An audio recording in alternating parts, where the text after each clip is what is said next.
กินแล้วก็บ่ได้ว่านี่ชามน้องบ่ได้กินข้าวครับ สบายดีพ่อพี่น้องสบายดีเด้อพ่อใหญ่เด้อ สบายดี โอ้ยบ่ได้เห็นพ่อใหญ่แต่โดนแล้วเนาะพ่อใหญ่ข้าแต่นอนเด้อพ่อใหญ่เด้อขออนุญาตเด้อพ่อใหญ่เด้อ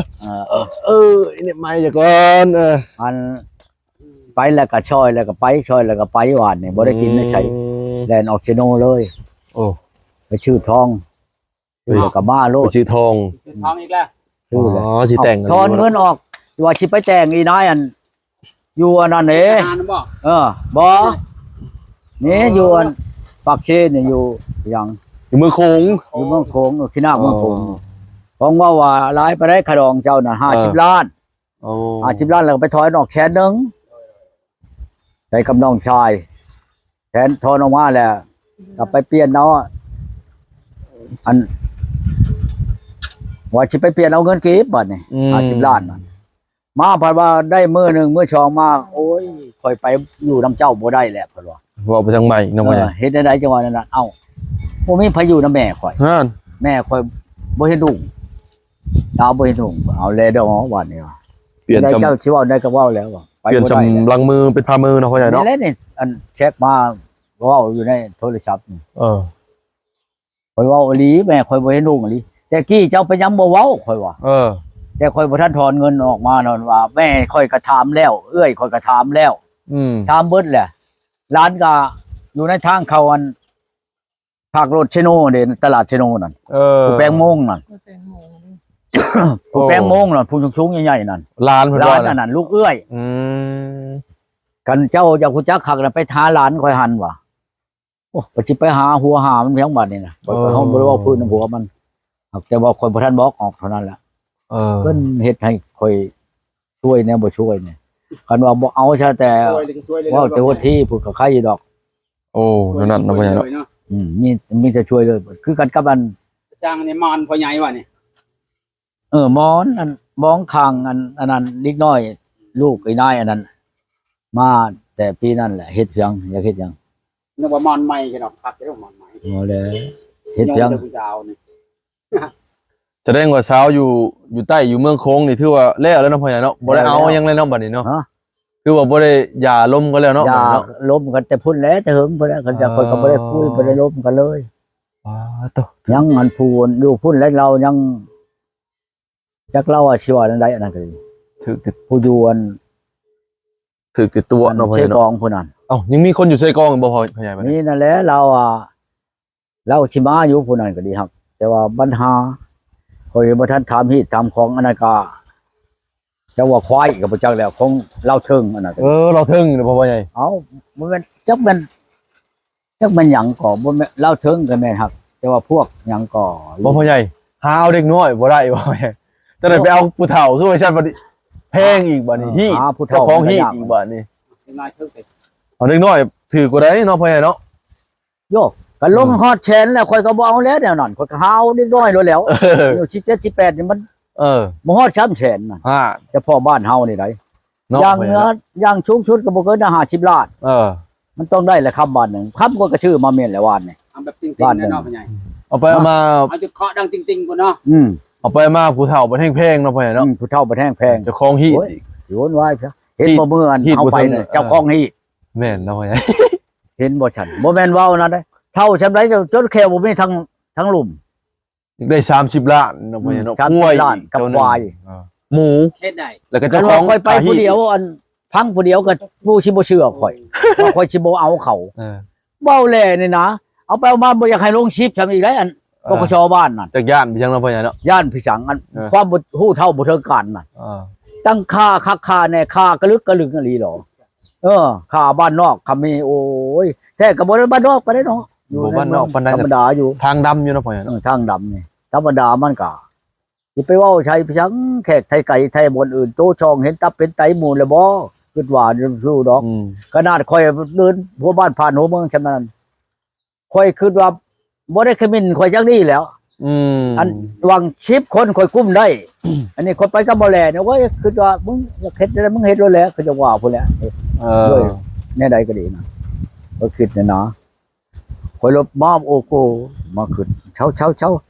อันโทรมาจักโทรได้ถือแล้วข่อยบ่หับจำไดโทรมานำเนาะพ่อใหญ่ โทรนำแหละ แต่เมื่อนั้นก็ค่อยมาฮอดบ้านเลยเนาะกลางคืนมาก็โทรฮอดบ้านแล้วบ่ฮอดแล้วฮอดแล้วค่อยว่าค่อยก็เท่านั้นแล้วค่อยบอก ไกหันแล้วก็โทรมาคู่มือวานนี่ก็โทรอีกค่อยก็เห็นนั่นชื่อเพิ่นแม่แก้วน่ะค่อยก็บ่ฮับเพิ่นโลดแหล้วเช้าว่ะโอ้ขี้เดียดหนังหนามันแท้ แต่ว่ายังให้รุดขะดองอีกบ่จังเนาะพ่อใหญ่เนาะ รุดค่อยก็บ่เอาค่อยบ่มักแล้วอีนายนั่นน่ะ เป็น ค่อยบ่เอาเด้เช้าอยู่บนพักขยานี่พักขยานี่เจ้าเคยไปบ่พักขยานี่ เคยอยู่แล้วพ่อใหญ่ แล้วทางเล็กชิปได้ ทางพักกันอย่างทางเล็กชิปบ่ บ่ได้ยินบ่ไอ้น้องมีหยังเนาะเขาบ่จื้อพ่อใหญ่บ่จื้อฮู้แต่บ้านนาเอกบ้านนาบ้านนาโพฮู้แต่สำนั้นเลย บ่มันรุดได้บัดนาโพลงมาพี่ไหน เอ มันอยู่ประมาณอยู่อันใดก็ค่อยว่า เป็นอะไรพ่อใหญ่นะผู้ชายคือกันบอกนะ บ่แม่ห้างเราอยู่คอยว่าบื้นคอยสิไปได้บ่ไปหาเจ้าบ่มากกะยาเราบื้นคอยสิไปอันบุญแจกเราอยู่บ้านนั้นแก้งโพชีชมชนกแก้งโพชีนี่นะ กลางผู้ซีบ่ กลางโพชีนี่ ไปกลางผู้ แต่ ซี บ้านเขาไปมันบ่ได้ไกลเด้มันสถานที่พี่น้องเขานะ ตัวนั้นเนาะ นี่แหละเราอยู่กันอยู่ในชิปคอยนี่คอยโทรใช่เล่านั่นอยู่ในเฮือนนั่น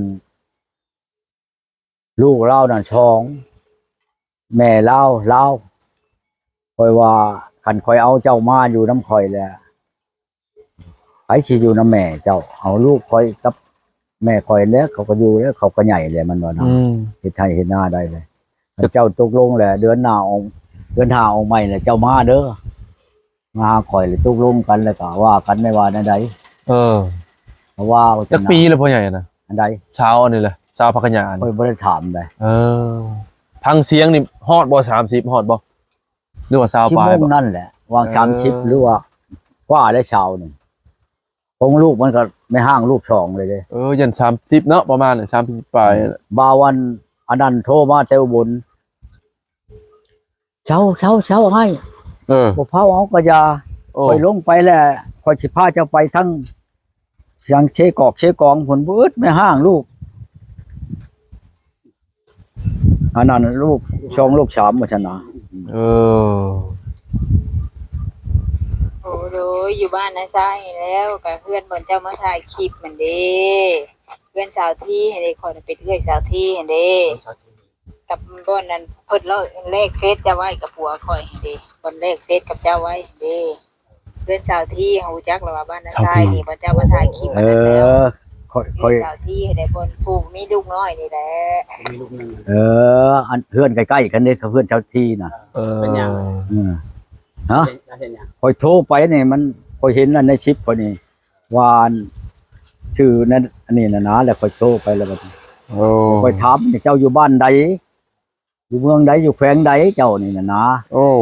มันชื่อวานฉังนิ่งเดียวในใจนิ่งเดียวในใจว่าชนะ น่ะ ชื่อเพิ่นนั่น นิ่งเดียวในใจ ชื่อควรแท้ข่อยบอกเบิ่งโทรไปเบิ่งก่อนว่าโทรไปแล้วเมื่อนั้นแหละข่อยไปลงชิปกันในเฮือนนั้นเช้านั่นน่ะ สักทันที เช้าทันทีนั่นเราก็อยู่ในใกล้ๆกันเราได้ลูกหนึ่งเด้เรางามได้นายนี่เฮือนต่อกันนั่นดิ เป็นยังไง ข่อยเว้ากับผัวเราอันเด้เราผัวเราอยากได้อันหักยาน้ำข่อยนั่น ผักยายังพ่อใหญ่นะ เอายาอันกำลังนั่นแหละ ป๊อด ผัวน่ะอยากได้ ก็ว่าก็ได้ลูก ข่อยว่าเจ้ายังหนุ่มน้อยชำนี้ก็ยังอยากได้โอ้ยมันอยากเพิ่มพลังขึ้นนี่แหละเราอ่ะ ป๊อ ครับ ด ผมวันนี้แหละคอยโทรไปแล้วคอยเห็นได้นี่แหละคอยถามมันถามเลยว่าเราอยู่นาชายเราจะมาถ่ายคลิปมันกับเช้าวันจันทีนี่เราอยู่เพื่อนใกล้ๆต่อกันคอยก็ได้ลูกเนาะ พ่อใหญ่ก็สิให้เพิ่นบ่พ่อใหญ่เพิ่นอยากได้เพิ่มพลังนะ เอาก็ให้นั่นแหละมันขอแปลว่ามันขอ500,000นะขายจอกล้านมันให้500,000มันว่าคือดอกแต่จะให้มันจักจอกนึง เช็ดโลดเนาะพ่อใหญ่เนาะวันนี้เนาะบ่ย่านเมียป้าอีกบ่พุ่นน่ะก็ได้ จักแล้ว เอาลายเสืออะไรเมียเขาป้าได้ เมียปากเมียนั้นยังได้ของดีอยู่เนาะ ว่าเนี่ย คนเฮาเนี่ยบ่พอจะเถือเนาะ ไอ้น้องบ่อยากได้บ่นะพ่อใหญ่ พอนะแต่มึงมีบอลลง มาชื่นหน่อยกับบ้านห้วยเมานี่เมา เที่ยวแคมป์ทางเลยลงเที่ยวแคมป์ทาง เอานำนั่นบ้านห้วยเมาเนี่ย เอ้าอยู่ให้เมา สาม นี่ จอกสามจอกให้ช่องล้าน ปาด ให้ขอ เออตังคอนะพ่อใหญ่เนาะ ยังขอละสามจอกละช่องล้านเอาให้ซะ โอ้ แกงให้ไม่ไหม้รู้แหละ ปาดกินลงไปสิบ่มันยาวๆเมื่อแล้วบ่พ่อใหญ่ โยจักน้ำเขาเลยเนาะ เมื่อเขากับเมื่อกินใช่กันกับเมื่อคนมีเมียอยู่ เออ แปลว่ามันอ่อนเพลียนะ อืม กำลังบ่เพียงพอเว้าชันช้า ก็หน่อยกินเมื่อพัดยาวในกระเตงในขาในแข่งในกระโตนี่โย่ผู้เละ ว่าบ่เป็นเนาะในเรื่องของ ส เขา นามชัยผู้เล่นนะพ่อใหญ่ เขาก็บ่ว่านั่นใด บัดพ่อใหญ่กินบ่เป็นหยังบ่จ้ะพ่อใหญ่ ข่อยบ่ได้กินเด้ เอ แต่ อ มึงมีเมียติ นี่เด้อันเช้าอันนั้นนั่นเช้าอันขี้นาคนั่น เออ ก็ย่าแล้วบ่เอาหรอก อันเด้ อยู่ไผอยู่มันแบบนี้แหละหักแข่งกันไปแล้วก็ได้เอาไป อันเด้ข่อยยาแล้วอ่ะบ่เอาแหละข่อยเว้ากับเพิ่นข่อยเว้าว่าไปห้ามหยังเจ้าว่าโลกเฮือนบ่ได้เขาบ่ได้ห้ามโลกเฮือนจะไปใช้ก็ไปได้เมียไปหาอยู่หากินไปปานที่ว่าสิลงเฮือนบ่ได้ เอ คิดไป อ ว่าหยังข่อยบ่ได้เว้าชุมฉี่ชุมหมาคือเจ้าใดข่อยมักข่อยอยากได้ใดเมียไผสิบ่แพงเมียเว้านะบ่เป็นเจ้าเพิ่นว่าโอ้ยเว้าแต่นั้นแน่นี่ข่อยเลยไปเว้าตู่อ้ายตู่น้องตู่บ้านตู่เมืองทางเบิดแหละสิเอาเจ้าไอ้ใจก็ดีว่านี่แฮงแต่แล้วคนเป็นเท่าใดร้อยเท่าใดพันอยู่ในเฮือนดีสิเอาผู้นี้แหล้วข่อยว่าเอารูปเจ้าออกไปให้เขาเบิ่งวันนี้เจ้าปีนปรับไปในใหม่โลดอันชอดมื้อและมื้อ11นี่ข่อยว่าสิไปหาเจ้าน่ะ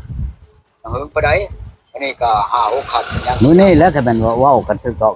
ไปมื้อนี้แล้วมื้อ11ก็แชทผักแหน่ลีรอนั่นไปล้างไปช่วยญาติมันบ่ไปความบ่ปลอดภัยข่อยก็ดีไปก็ดีปานนี้เจ้าก็ดิ้นใหม่ๆปั๊บดูโตมันก็เชียร์เรียบข่อยแล้วบัดนี้แล้วเว้าชูไหว้ชูน้องชูบ้านชูเมืองฟังเอาจักเพิ่นแหละไปก็ดีตู้นี่สิไปเอาเมียอยู่หั่นดีแล้วเขาว่าแหน่บ้านข่อยก็มีอีกอยู่นะหั่นบ้านเจ้าน่ะแม่บักนอนเทียนน้องกับข่อยนี่เจ้าโลดเป็นตีนเอาบาทเดียวโลดไม่ใช่สิหายไปเว้าไปว่ามาเพราะว่าข่อยนี่มาเล่นสิลงเฮือนบ่ได้บ่แม่นข่อยบ่ให้ลงเฮือนบ่ให้ลงล่างใดก็สิเว้าให้เจ้าฟัง อืม เพิ่นว่ากันไป แต่บ่ทันได้ไปอยู่น้ำเจ้าก็เว้าพิลึก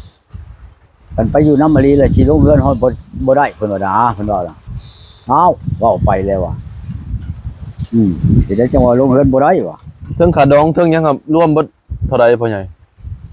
อันใดผู้นี้เนาะ ผู้นี้แล้วผู้อยู่ใต้ ก็บ่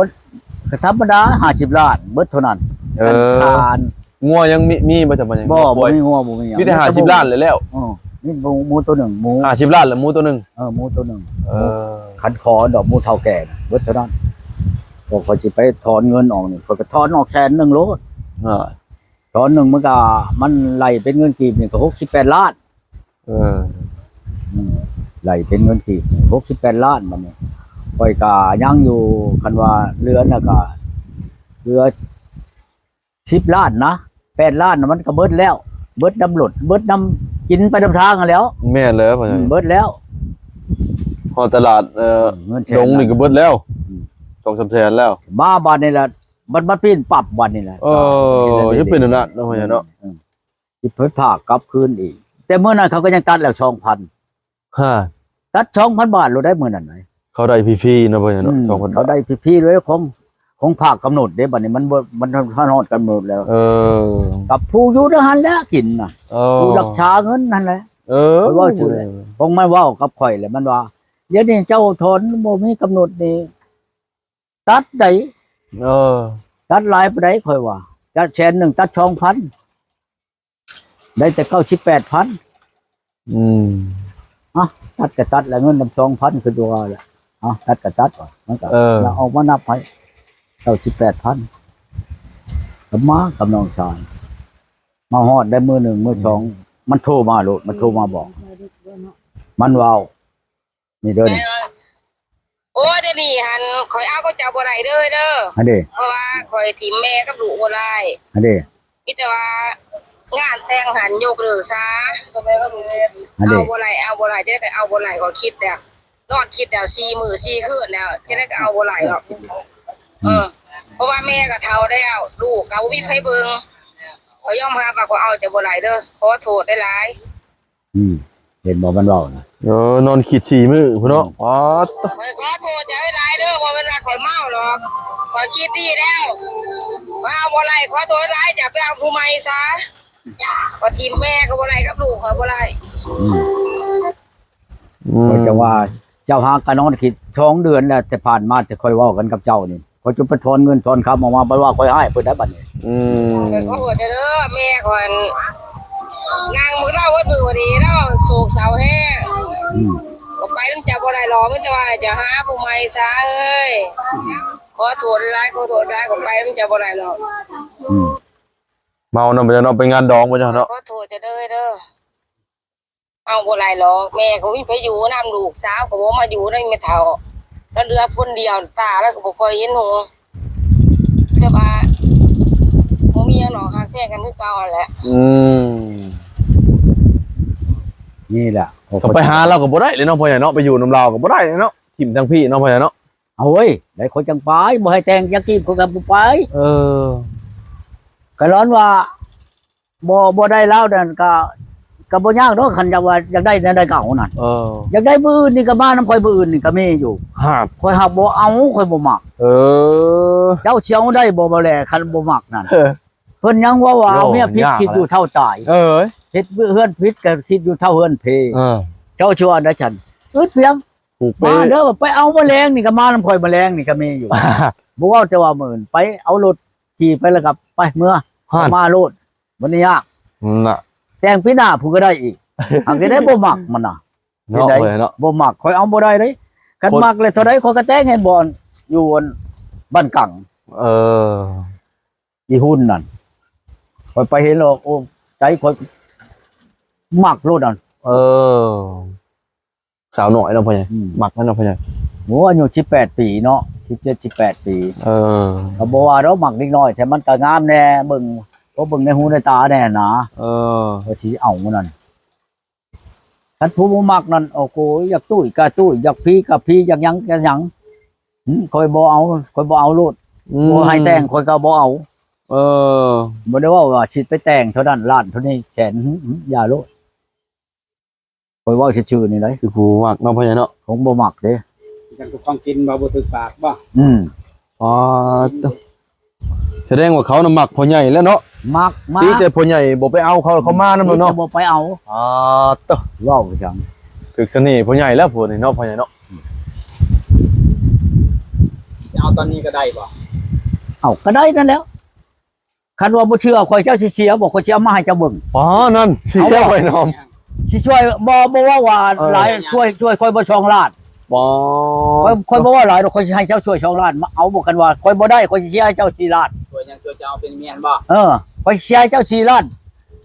ผู้ชมบ่มีเงินจะตรงไหนเอายังสวย อ้าวว้าวไปแล้วบัดนี้ข่อยสิพลันรถเขาว่าโอ้เจ้าชุกขี้คุยว่าซั่น สิพนัน ข่อยสิ ได้ ไปเอามื่นเจ้ามาลงชิปรถกับข่อยอยู่นี่ พ่อใหญ่เป็นสิพลัน แม่ แน่ ข่อยอันผู้ข่อยสิเอามา บ่มีเงินช่วยพ่อใหญ่เลย อันนี้ไปเว้าในนั้นแล้วพลันบ่เป็นเนาะบ่แลข่อยบ่มักแล้วนี่ถ้าเจ้าช่วย2ล้านข่อยสิจำเป็นเอาพอยามใดข่อยจะปาข่อยก็สิปาข่อยบ่มักเด้เขามีผู้ช่วยอยู่เด้เอาบ่หนอมช่วยเนาะ มันมีเงินบ่ได้ โธ่บัดบ่มีก็บ่ได้ช่วยมันก็บ่เป็นแล้วบ่ได้แล้วข่อยก็บัดเจ้ามี บ่มีเงินเอายัง เจ้ามีเงินเจ้าก่อนข่อยจังสิเอาข่อยก็ดี ตรงนี้บ่มีดิ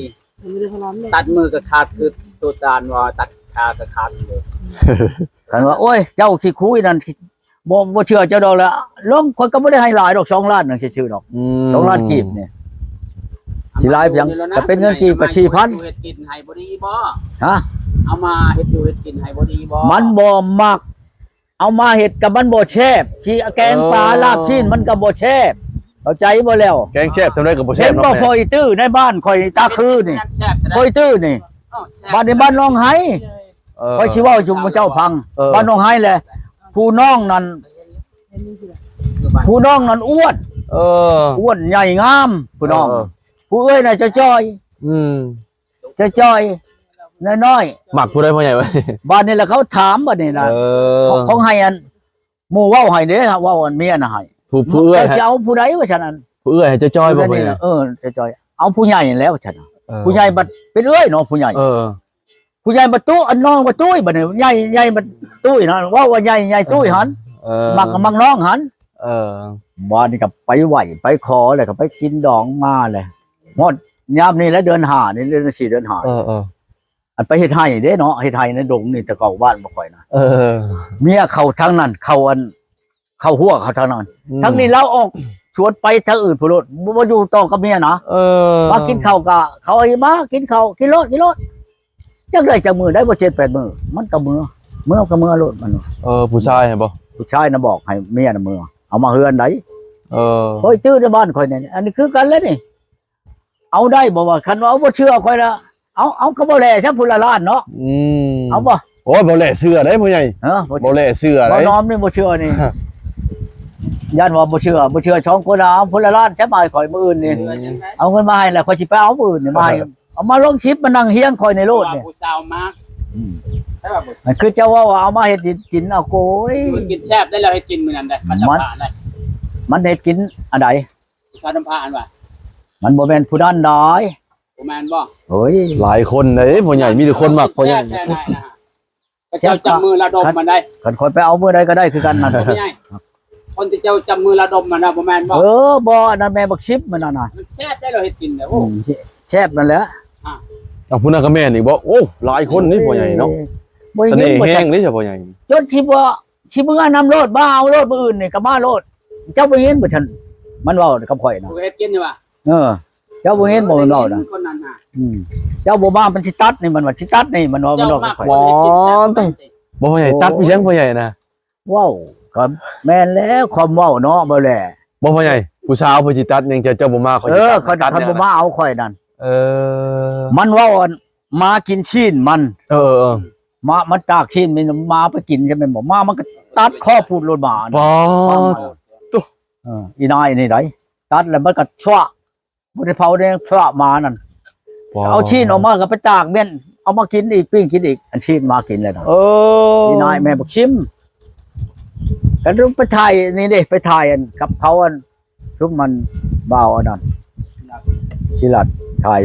มือคนไปถ่ายชิปคอยนะไปถ่ายเอาเทือนเขาคือเพิ่นไปช่องเทือนเดี๋ยวนี้โทรให้คอยไปคอยให้ไปถ่ายอันอยู่นั่นน่ะคอยบ่ไปเดียวให้ไปถ่ายอันชุมมันทุกข์ยากถ่ายคนเฒ่าเอาคนเฒ่า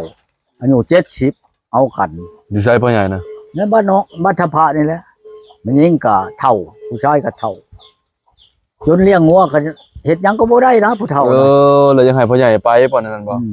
อยากให้คอยนี่ไปลงชิปนะฮันอยากให้เว้านํเขาแน่ชันสิล่ะคอยบ่ได้ไปอันนี้มาเทื่อนึงอันมาแก่ป่าคอยในหนองเขาดิไปทิ่มอันแหนงคอยนี่อยู่นั่นน่ะคอยก็ยังบ่ได้เอาขึ้นมาจับ เออ แต่บ้านน้องแค้นน่ะบ้านอันนี้แหละทำพระแหละมาเฮ็ด เออ มาเป็นนี่เรียกพี่จัง มาแก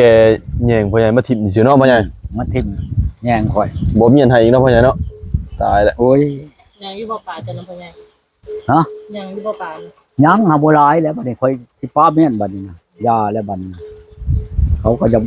ปากเองนะ เขาจะมากินอยู่ ที่เลยจะมาผู้สาวนี่ บ้านอันนี้แหละ เอาปากเป้งหน้าไว้ให้ผู้สาวบ่ เอาได้แม่คุณลูกเอา วันแห่วันสิแหละเจ้าวันเก่งฮะ หวานแล้วได้อย่าลงก็ได้ฮะ ฮะ อย่าลงเลย ลงน้ำลงในได้เดี๋ยวนี้ มีการลงน้ำไปแล้วนะ มันมีน้ำมันขี้ต้มมีการล โอ้ ง เช้านี่ ปลาโบราณนะเบิ่งเบิดเลยครับเบิ่งหลายคนกินเลย ผู้สาวเดินน้ำพญาย ฮะ ผู้สาวเดินว่ะ เอาเช้าอันค่อยโทรไปหานี่นะอยู่ระนาชายนี่ว่ะ